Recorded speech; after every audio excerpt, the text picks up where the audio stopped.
तुमची रास मीन आहे का? किंवा तुमच्या घरातील कोणाची मीन रास आहे का? मग हा व्हिडिओ शेवटपर्यंत नक्की पहा, कारण मीन राशीच्या 7.5चा शेवटचा टप्पा सुरू आहे. पण या 7.5च्या शेवटच्या टप्प्यात कोणत्या गोष्टी घडणार आहेत हे जाणून घेण्याची उत्सुकता सर्वांनाच लागली आहे. चला तर मग जाणून घेऊया मीन राशीच्या 7.5चा शेवटचा टप्पा काय संकेत देतोय.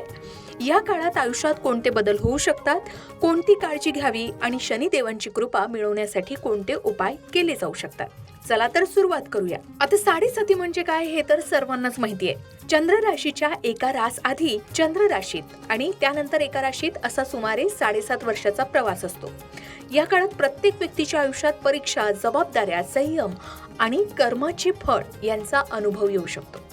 पण 7.5 म्हणजे फक्त दुःख आहे का? तर नाही. शनिदेव मेहनत, प्रामाणिक आणि शिस्तप्रिय व्यक्तींना योग्य वेळी योग्य फळ देतात. आता हा मीन राशीच्या 7.5चा शेवटचा टप्पा आहे. मग मीन राशीसाठी शेवटचा टप्पा काय सांगतो? तर 7.5चा हा शेवटचा टप्पा मीन राशीच्या लोकांच्या जीवनात अनेकांसाठी दिलासा देणारा मानला जातो.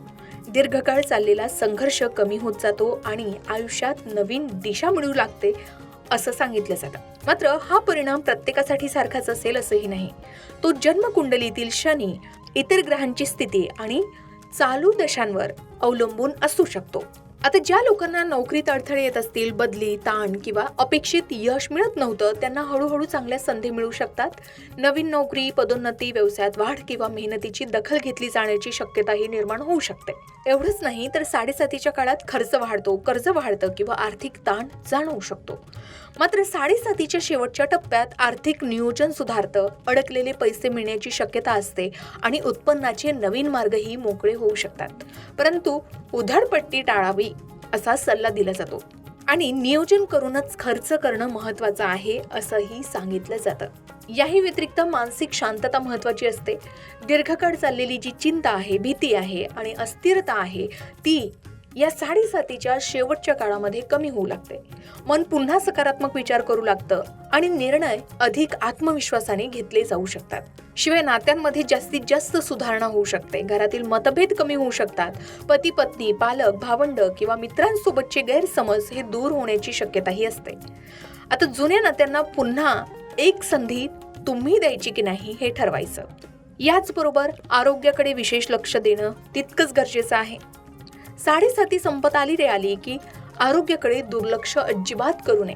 योग्य आहार घ्यावा, नियमित व्यायाम करावा, पुरेशी झोप घ्यावी आणि वेळोवेळी तपासणी करत राहावी. यामुळे शरीर आणि मन दोन्ही मजबूत राहतात. आता याच सोबत आध्यात्मिक प्रगतीही महत्वाची असते. मीन राशीचा स्वभाव हा आध्यात्मिकच मानला जातो. या काळात देवभक्ती, ध्यान, मंत्रजप, तीर्थयात्रा किंवा धार्मिक कार्यात मन अधिक रमू शकेल. अनेकांना जीवनाकडे पाहण्याचा दृष्टिकोन बदलल्याचा अनुभव सुद्धा येऊ शकतो.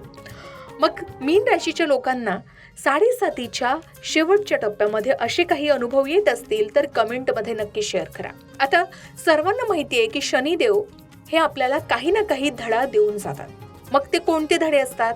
तर 7.5चा शेवट म्हणजे फक्त परीक्षा संपली असं नाही, तर शनिदेव आपल्याला शिकवतात, प्रामाणिक राहा, मेहनत कधीही सोडू नका, कोणावरही अन्याय करू नका, अहंकार टाळा, संयम ठेवा. हे धडे आयुष्यभर आपल्याला उपयोगी पडत असतात. मात्र मीन राशीच्या लोकांनी शनीच्या 7.5च्या शेवटच्या टप्प्यामध्ये काय करावं तेवढंच महत्वाचं आहे. यासाठी आपण प्रत्येक शनिवारी ओम शम शनिच्छराय नमः या मंत्राचा जप करत राहावा. हनुमान चालीसा किंवा शनी स्तोत्राचं पठण करावं. गरजू व्यक्तींना अन्न, वस्त्र किंवा आपल्या क्षमतेनुसार दान करत राहावे. आई वडील, ज्येष्ठ आणि गुरुजनांचा आदर करावा. प्रामाणिकपणे आपले कर्तव्य पार पाडत राहावे. सर्वात महत्त्वाचं म्हणजे 7.5 संपली म्हणजे प्रत्येकाचं आयुष्य एका रात्रीत बदलतं असं नाही, तर जन्मकुंडलीतील ग्रहस्थिती, दशा, अंतर्दशा आणि व्यक्तीची कर्मे यानुसार परिणाम वेगवेगळे असू शकतात. जर तुमची मीन रास असेल तर घाबरण्याचं कारण नाही. 7.5ने तुम्हाला जे धडे दिले आहेत त्यांचा उपयोग करून पुढे आत्मविश्वासाने वाटचाल करा. शनिदेव न्यायाचे देव आहेत. हे मेहनतीला कधीच वाया जाऊ देत नाहीत. मग तुमची मीन रास आहे का? आणि 7.5च्या शेवटच्या टप्प्यामध्ये तुम्हालाही असे अनुभव आले असतील तर कमेंटमध्ये नक्की शेअर करा. याचबरोबर मीन राशीसाठी 7.5 संपताना कोणता महिना कसा असेल, कोणत्या महिन्यात कोणत्या गोष्टी घडणार आहे हे जाणून घेण्याची इच्छा असेल तर कमेंटमध्ये जय शनिदेव लिहा. या संबंधित नवीन व्हिडिओ नक्कीच आम्ही तुमच्यासाठी घेऊन येऊ. अशाच प्रकारच्या माहितीपूर्ण व्हिडिओसाठी लोकमत भक्ती चॅनलला नक्की सबस्क्राईब करा आणि बेल आयकॉनला क्लिक करा, म्हणजे आमच्या नवनवीन व्हिडिओचं नोटिफिकेशन तुम्हाला मिळत राहील. तसेच योग्य आध्यात्मिक मार्गदर्शनासाठी लोकमत भक्तीच्या फेसबुक पेज आणि इन्स्टा पेजला लाईक आणि फॉलो करायला विसरू नका.